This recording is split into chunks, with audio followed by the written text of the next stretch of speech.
Hello everyone, स्वागत है आप सभी का डाउटनेट की स्पोकन इंग्लिश क्लास में। और हमारा आज का जो लेक्चर है ये है कंजंक्शंस का लेक्चर नंबर 3।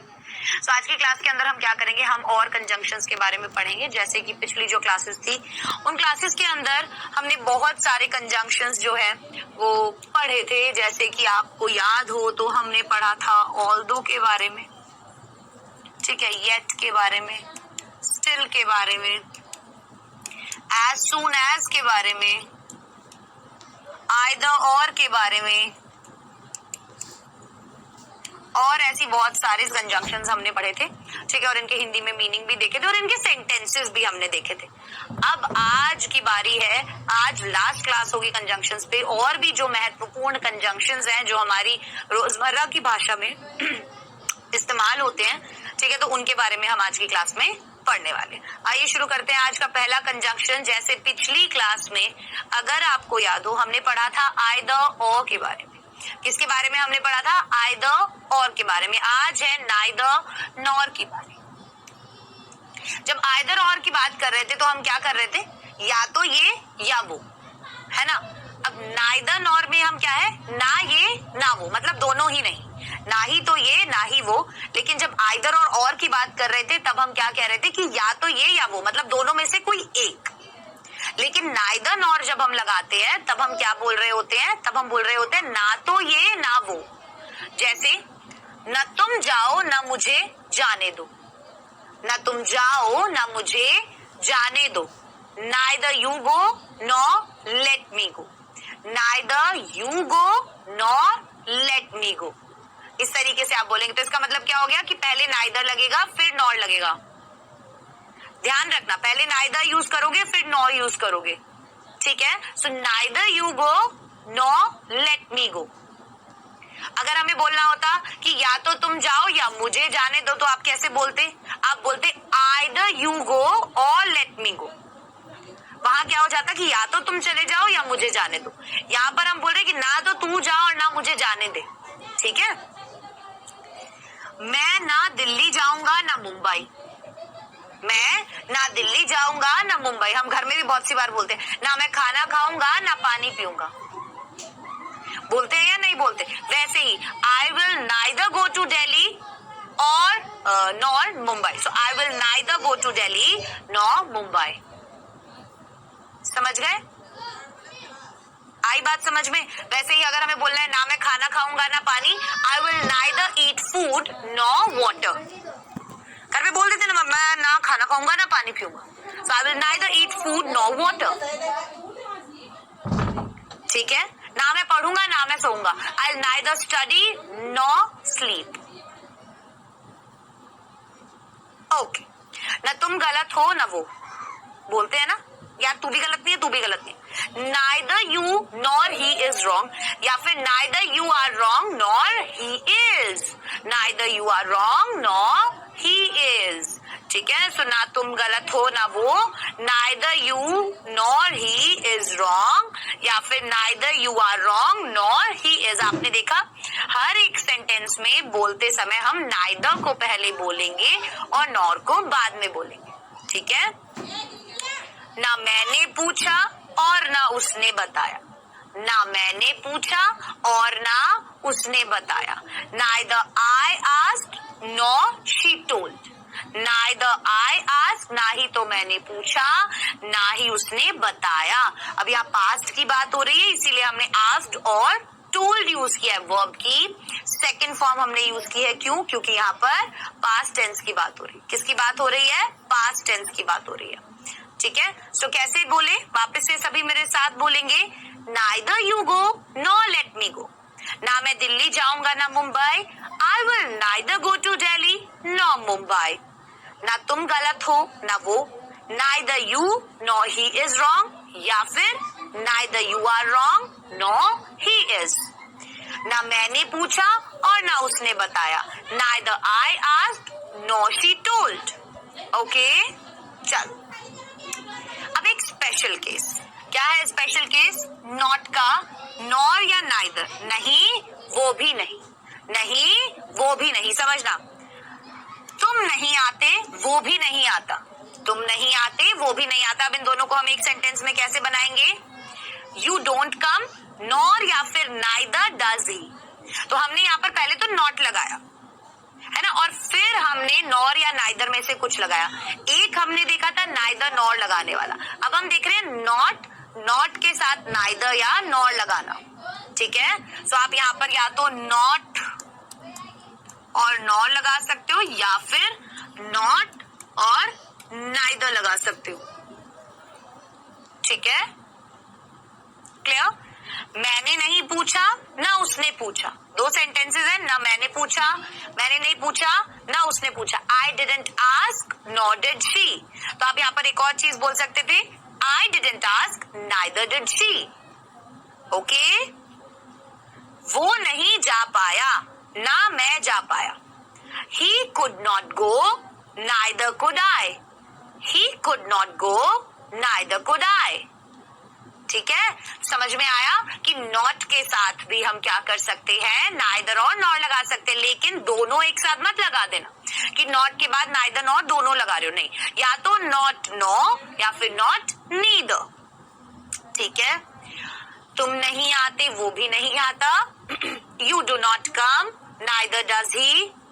मैंने नहीं पूछा ना उसने पूछा, I didn't ask nor did she. वो नहीं जा पाया ना मैं जा पाया, he couldn't go neither could I. Clear है बच्चे? नेक्स्ट आगे बढ़ते हैं। अब देखते हैं हम एक स्पेशल केस सो का। ठीक है, जैसे हमने एज के भी बहुत सारे देखे थे ना, अब सो का देखते। देखना, तुम आते हो वो भी आता है। अब यू कम, तुम आते हो वो भी आता है, तो उस भी के लिए हम क्या कह रहे हैं, सो डज ही। यहाँ पे हमने लिखा वो भी क्या कर रहा है, वो भी आता है, इसीलिए हमने सो डज ही। सो हमने किस लिए लगाया, वो भी के लिए। सो डज ही, वो भी आता है।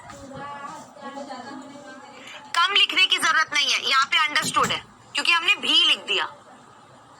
ठीक है, क्योंकि हमने भी बोल दिया ऑलरेडी, वो भी बोल दिया, इसीलिए वो अंडरस्टूड है। कम लिखने की जरूरत नहीं है कि you come so does he come, no, you come so does he. मैंने पूछा उसने भी, I asked so did she, क्योंकि ये पास्ट की बात हो रही है। मैंने पूछा, आई आस्क्ड सो डिड शी या सो डिड ही, उसने भी पूछा। वो ये कर पाया, मैं भी, he could do it, so do I. He could do it, so do I. मैं तुम्हें बहुत प्यार करता हूँ, पापा भी करते हैं। I love you so much. I love you so much, so does dad. कि भाई मैं तुम्हें बहुत प्यार करता हूँ, so does dad मतलब पापा भी तुम्हें बहुत प्यार करते हैं। आई बात समझ में? तो वो भी के लिए हम क्या करेंगे, सो का यूज करेंगे। कैसे? अगेन, तुम आते हो वो भी आता है, you come so does he. मैंने पूछा उसने भी, I asked so did he और सो डिड शी। वो ये कर पाया, मैं भी, he could do it, so could I. See, इन सभी चीजों को, ये इतने वाक्य जो है ना, ये हमारी रोजमर्रा की जिंदगी के हैं। जब आप इन सभी चीजों को बहुत कॉमनली बोलते हैं, आपको रियलाइज नहीं हो रहा होगा पर आप बोलते हैं। ध्यान रखिए कि मैंने इसको इंग्लिश में क्या बोलते हैं ये बताया है, और हमेशा वो ही इस्तेमाल कीजिए। जब आप ज्यादातर सेंटेंसेस इंग्लिश में बोलेंगे पूरे दिन में, तो ऑटोमेटिकली फिर आप प्रॉपरली इंग्लिश में बात करना भी शुरू कर देंगे। आर यू गेटिंग मी बेटा? मैं तुम्हें बहुत प्यार करता हूँ, पापा भी। I love you so much, so does dad. So does dad. Yes, this is also very important, not only but also. ना केवल ये बल्कि वो भी, यह नहीं वो भी। न केवल ये बल्कि वो भी, यह नहीं वो भी। समझना, वो न केवल मैनेजर है बल्कि विद्यार्थी भी है, या फिर हम बोले वो मैनेजर ही नहीं विद्यार्थी भी है। दो तरीके से बोला जाता है ना, बोला जा सकता है ना दोनों तरीके से, कि वो न केवल मैनेजर है बल्कि विद्यार्थी भी है, या फिर वो मैनेजर ही नहीं विद्यार्थी भी है। सुशी कैसे बोलोगे? ही is not only, not only but also, साथ साथ कैसे यूज करते हैं? ही इज वो है नॉट ओनली ना केवल अ मैनेजर एक मैनेजर बट लेकिन ऑल्सो भी एक स्टूडेंट वो क्या है एक स्टूडेंट भी है so he is not only a manager but also a student he is not only a manager but also a student so see यहाँ पर हमने क्या किया यहाँ पर नॉट ओनली और बट ऑल्सो को हमने यूज किया एक चीज और मैं बहुत सी बार मैं अक्सर ऐसे बोलती हूँ सो सी तो बच्चे ना काफी बार मुझसे ये सवाल करते हैं कि मैम सो सी मतलब क्या होता है सो सी इन द सेंस सो और सी तो देखो समझे ये बात सो सी मैं जब बोल रही हूँ तो वहां पर क्या मतलब है उसका तो देखो ठीक है जैसे मैं बोलती हूँ ना सोसी वो न केवल अंग्रेजी बल्कि पंजाबी बोलना भी जानता है सो मैंने जब बोला कि सोसी मतलब कि तो देखो ठीक है वो सो और सी अलग अलग है ध्यान रखिएगा बहुत से बच्चे कंफ्यूज थे इस चीज को लेकर सो मैंने सोचा कि ये बात मैं बता दूं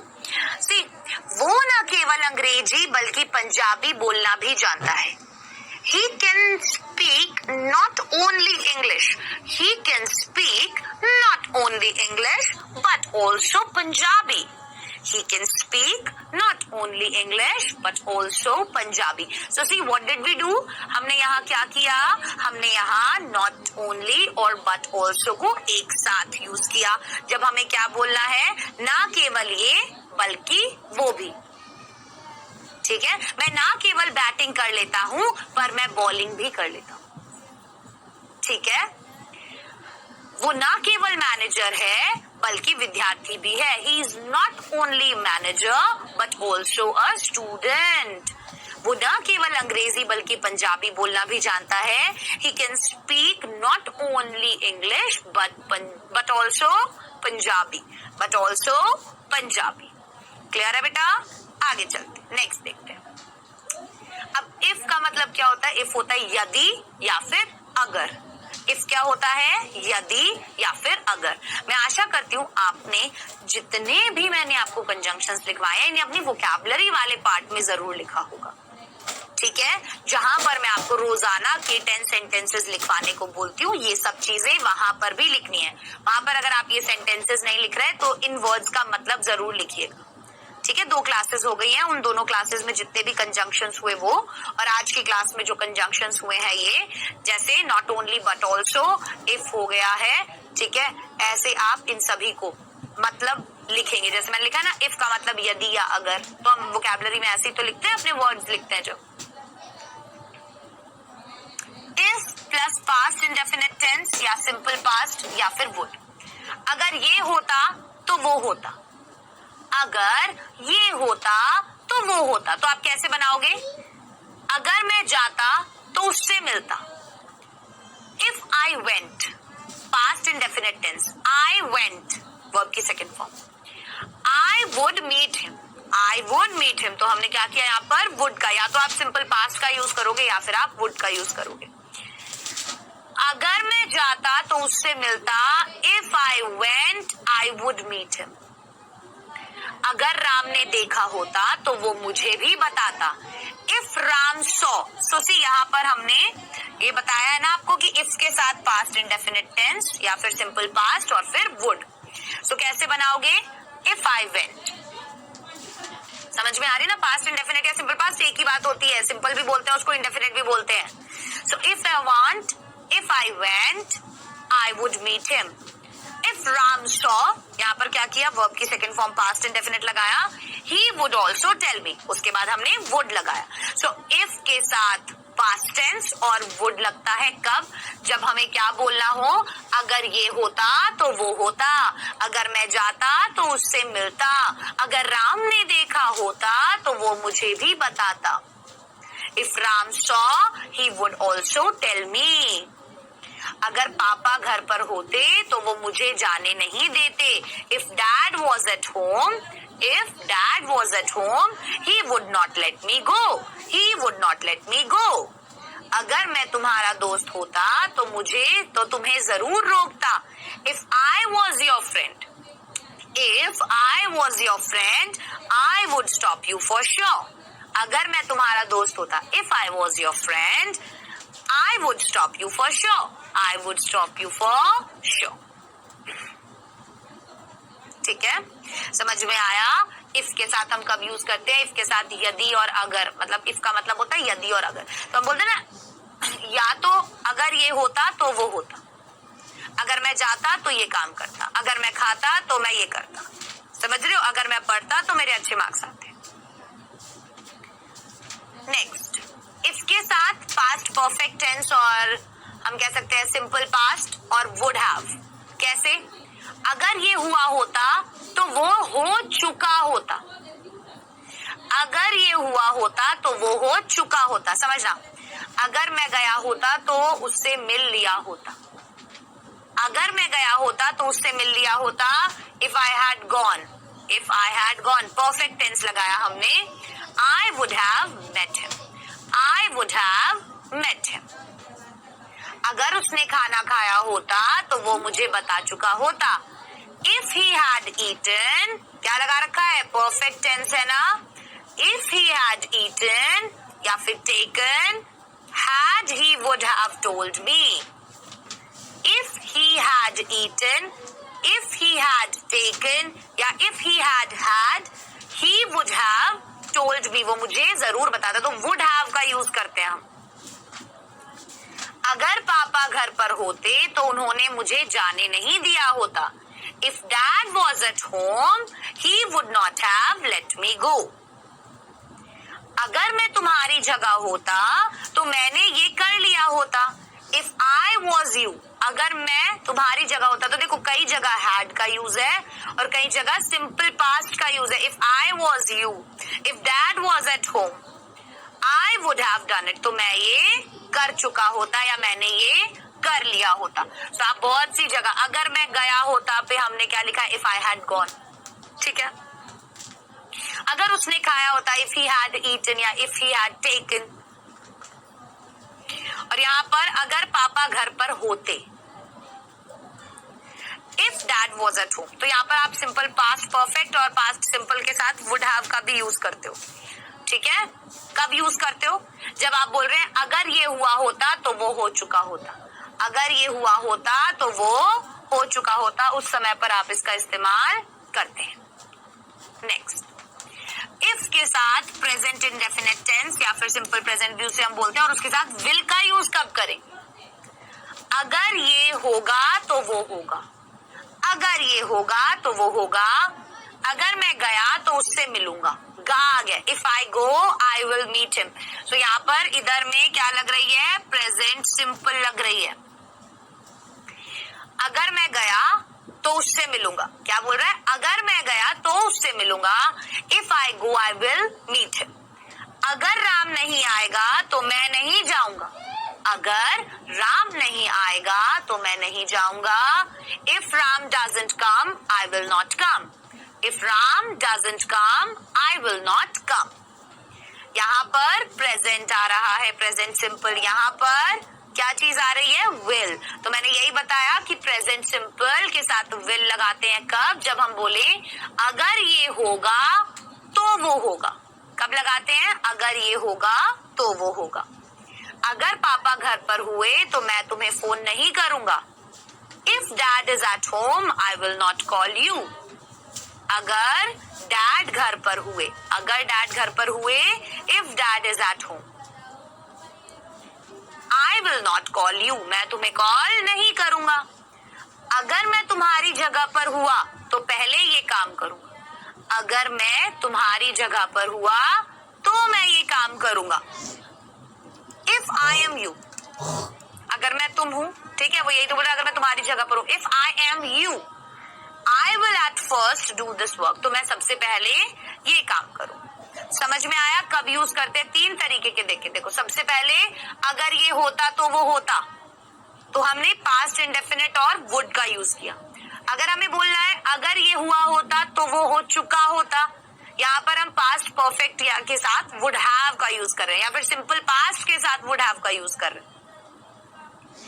अगर हमें बोलना है अगर ये हो या होगा तो वो होगा, तो यहाँ पर हम प्रेजेंट सिंपल के साथ विल का यूज कर रहे हैं, ठीक है।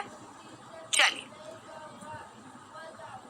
अब बारी है लेस्ट और शुड की।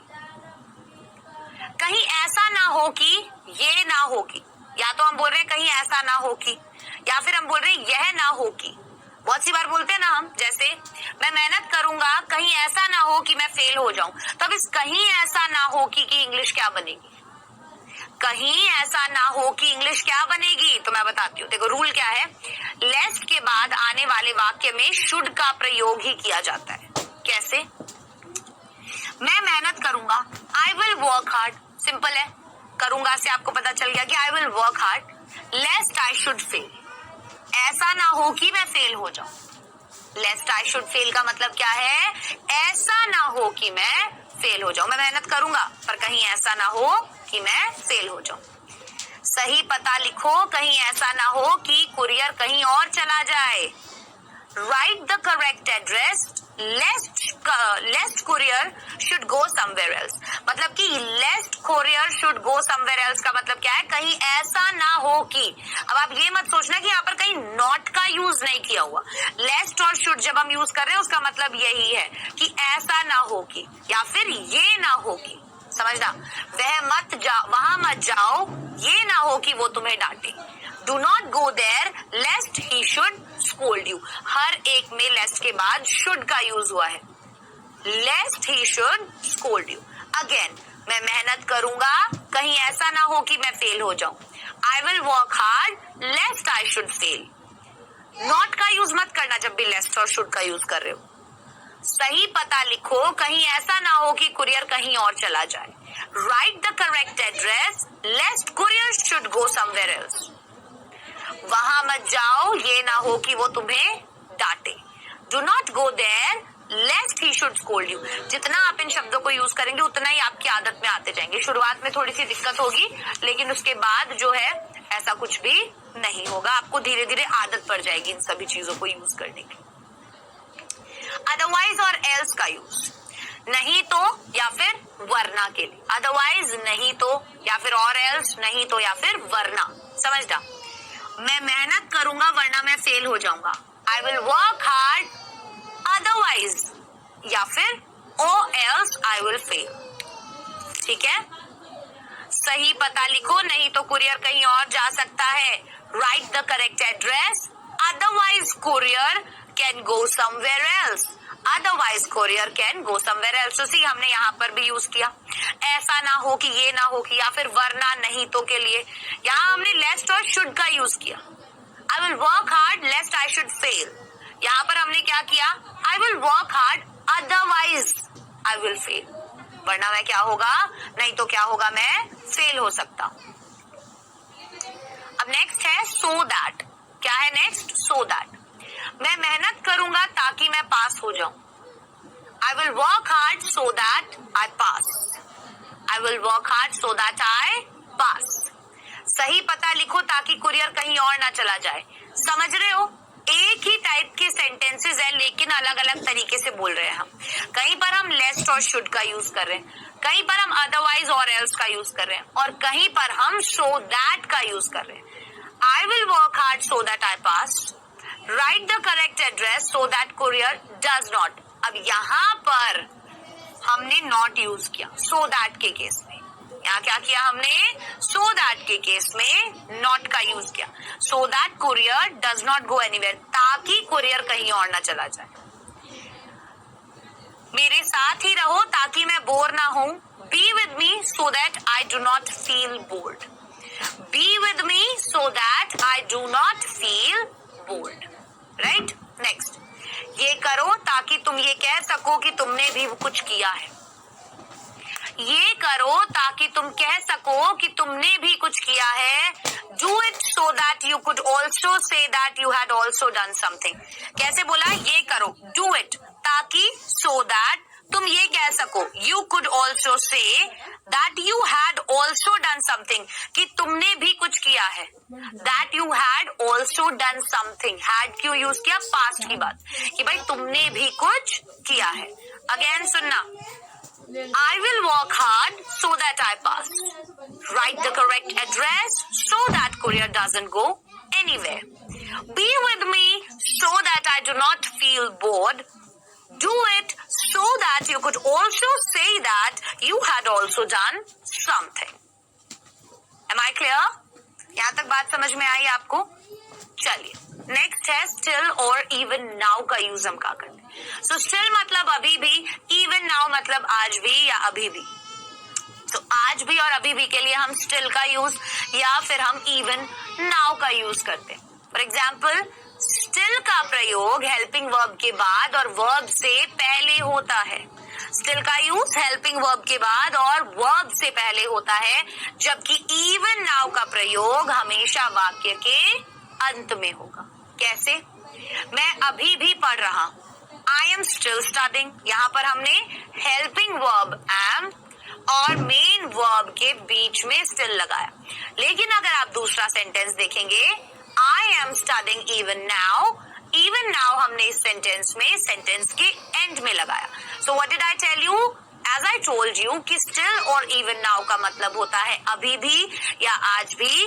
Then I told you that we use still between helping verb and the main verb and we use even now towards the end of the sentence.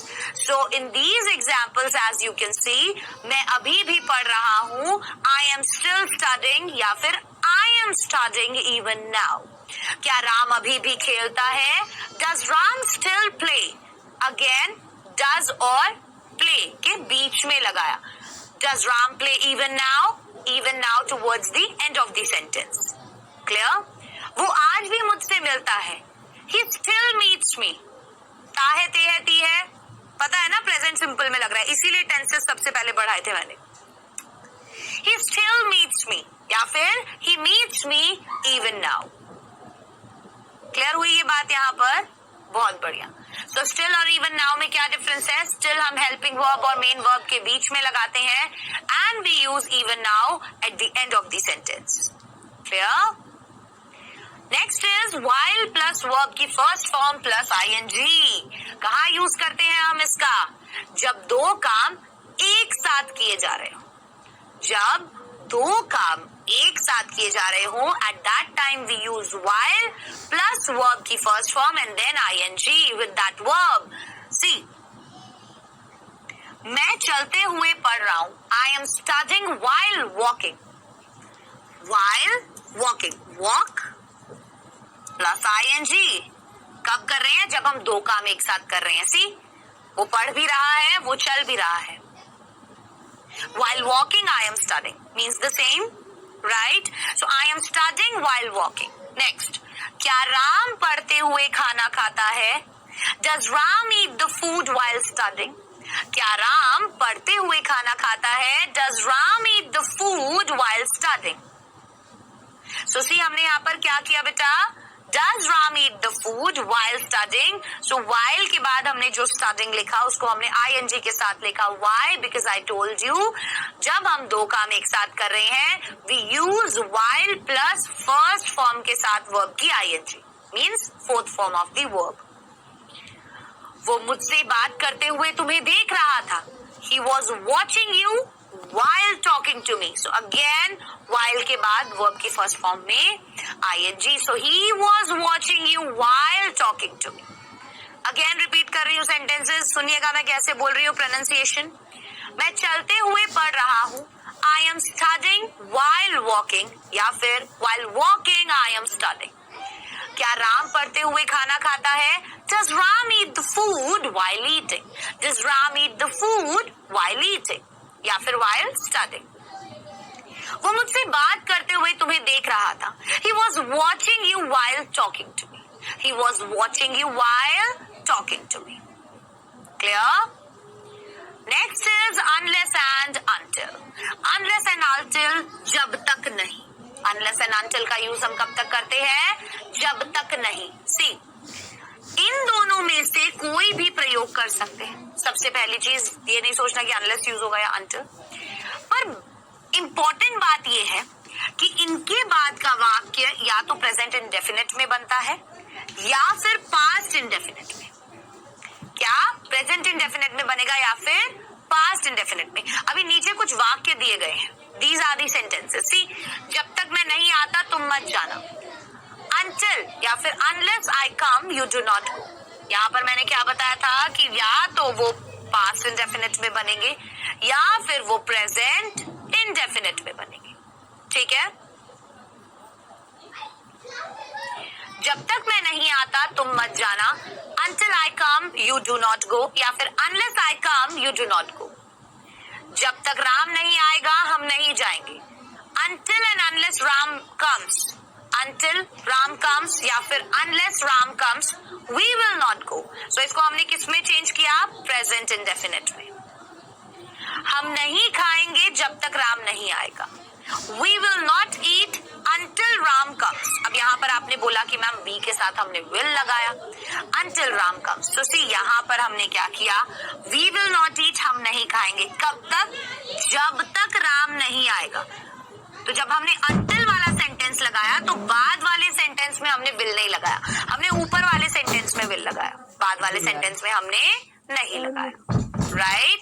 So until और unless का यूज हम कब करते हैं? हम use करते हैं जब तक नहीं के लिए. तो नीचे दिए गए जो सेंटेंसेस थे उसमें सेकंड और थर्ड सेंटेंस में जब तक के बाद वाक्य गागेगी वाले हैं. जब तक के बाद वाक्य जो है वो गागेगी वाले हैं. राइट. सो इसके अंदर क्या डिफरेंस होता है? पर फिर भी जब हमने उसे इंग्लिश में चेंज किया तो वो प्रेजेंट इंडेफिनिट में किया. राइट. सो ध्यान रखना कि until और unless के बाद जो सेंटेंस होगा वो प्रेजेंट इंडेफिनिट या पास्ट इंडेफिनिट में चेंज होगा. आप उसको फ्यूचर में चेंज नहीं करोगे. इन सेंटेंसेस में बाद के सेंटेंसेस गागेगी वाले हैं, बट हमने यहाँ पर until के बाद का जो सेंटेंस चेंज किया वो प्रेजेंट इंडेफिनिट में ही चेंज किया है. राइट. जब तक वो नहीं आया मुझे अच्छा नहीं लगा. Until he came, I did not feel good. Past indefinite. Right? जब तक बच्चों ने नहीं पूछा मैंने उन्हें नहीं बताया. Until children asked, I did not tell them. जब तक अनमित अनुमति नहीं देगा मैं चुप रहूंगा. Until Amit allows, I'll keep quiet. Until Amit allows, I will keep quiet. Clear है? आ गई बात समझ में? चलो अब बारी है whereas और while की. whereas और while का मतलब क्या होगा? जबकि. क्या होगा? जबकि. मेरे पास 10 रुपए हैं जबकि तुम्हारे पास 50. I have 10 rupees whereas you have 50, या फिर while you have 50.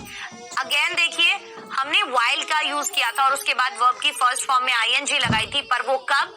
जब हम कोई दो काम एक साथ कर रहे थे. यहाँ पर कोई दो काम एक साथ नहीं हो रहे. सो while के बाद हमें कहीं भी ing लगाने की जरूरत नहीं है. जब राम की शादी हुई तो वो 25 साल का था जबकि दुल्हन केवल 18 की. When Ram got married, he was 25, whereas या फिर while the bride was only 18. Clear हुई ये बात? तो while और whereas का यूज हम जबकि के लिए करते हैं. सो ये थे कुछ कंजंक्शंस आज की क्लास में जो हमने पढ़े. अब बारी है क्विज की. क्विज का पहला क्वेश्चन आपके सामने ये रहा. मैं चलते हुए पढ़ रहा हूँ. I am studying while walking. I am walking till studying. I am studying in walking or none.